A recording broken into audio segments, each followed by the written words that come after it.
For the past 3 years, I've actually erred on the side of telling students to choose their passions. In my second year of university, I co-founded an amazing project called the Passion Project with a dear friend of mine and my roommate at the time, Tarini Fernando.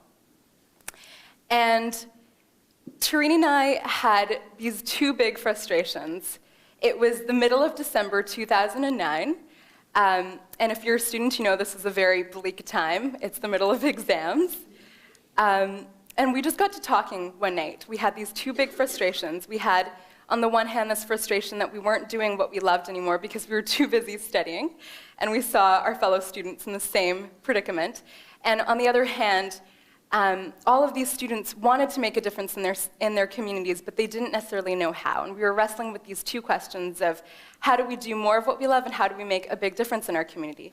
And so we thought, can we answer these two questions in one project? And so the Passion Project was born. We had no resources, no funding. We didn't even really know how to explain this concept that we had in our minds to our peers, but nevertheless, we went ahead with it. And all this time, I was looking at it, and I thought that we weren't doing anything wrong. I thought we were doing a great thing here. I thought that we were leading students on the right track. And then I read this article in the Harvard Business Review, and I can only compare this article to torrential rain on a beautiful summer's day.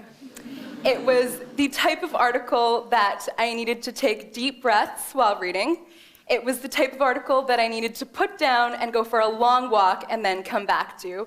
And it was the type of article that really made me question if we're doing the right thing at the Passion Project. And yeah, if we're just doing the right thing and leading students on a good path. So by now you're probably wondering, if you haven't read this article, what the author of this article said.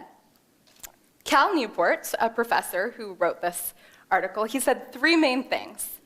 The first is that our generation, Generation Y, so that's everyone born from 1983 to 2000, so if you're born before that or after that, you're in the clear. He said that our generation is known as lazy, as pampered, as high maintenance. Actually, one critic said that we're the hardest generation to maintain when we come into the workforce, and the New York Post called us the worst generation ever. A technically savvy generation. We invented Facebook and Twitter. We demand work-life balance. And the title of this generation is the worst generation. Cal Newport then went on to say that it all boils down to the fact that our generation is entitled, and that entitlement actually comes from the fact that we've been told over and over again to follow our passions. In fact, he shows this graph from Google Analytics that shows the rise in the amount of times that the phrase, follow your passion, has been published in the English language.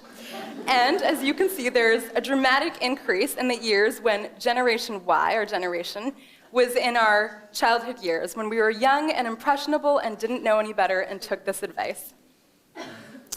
Cal then concludes that the only solution to this problem of us being the worst generation in history, is to completely throw out this advice, follow your passion. I heard a gasp, wow.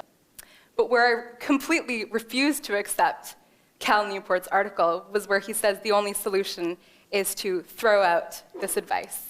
I refuse to believe that we can't become a better generation and follow our passions. I don't think the two are mutually exclusive. And so I think that we can become a better generation and follow our passions at the same time.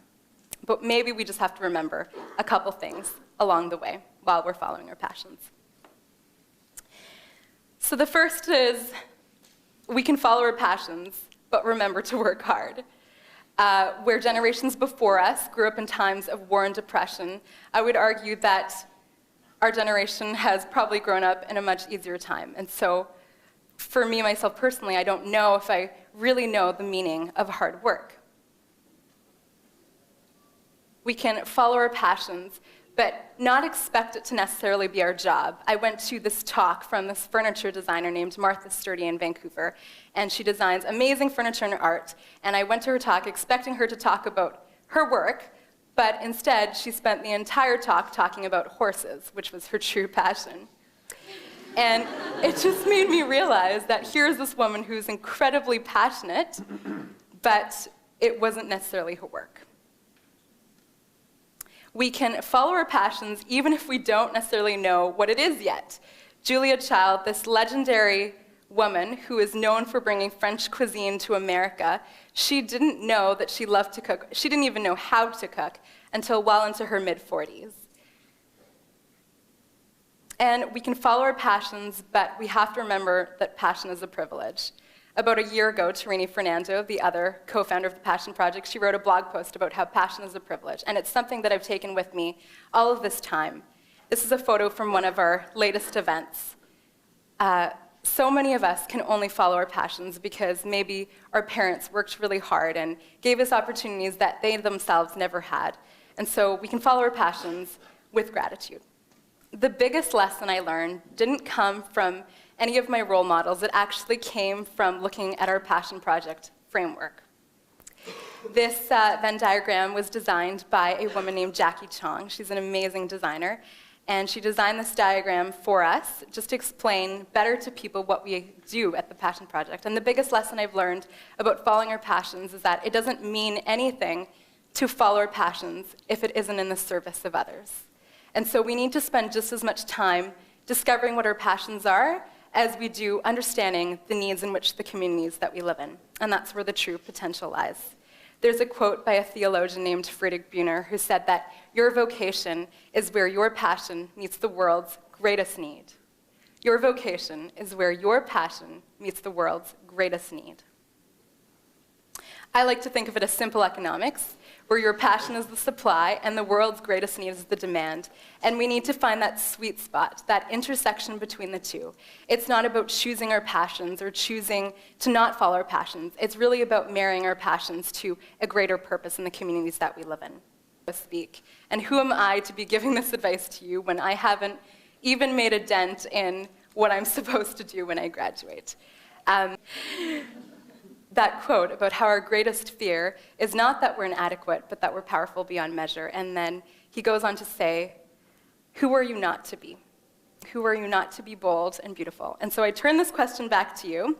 If we go back to the mosaic that I've chosen to represent our generation, I want you to imagine that you're one piece in that mosaic, one tiny piece, and you have the power to change what critics are saying about our generation that's currently called the worst generation for now. And I ask you, you little piece of mosaic, I ask you, who are you not to be? Who are you not to choose passionate and purposeful lives?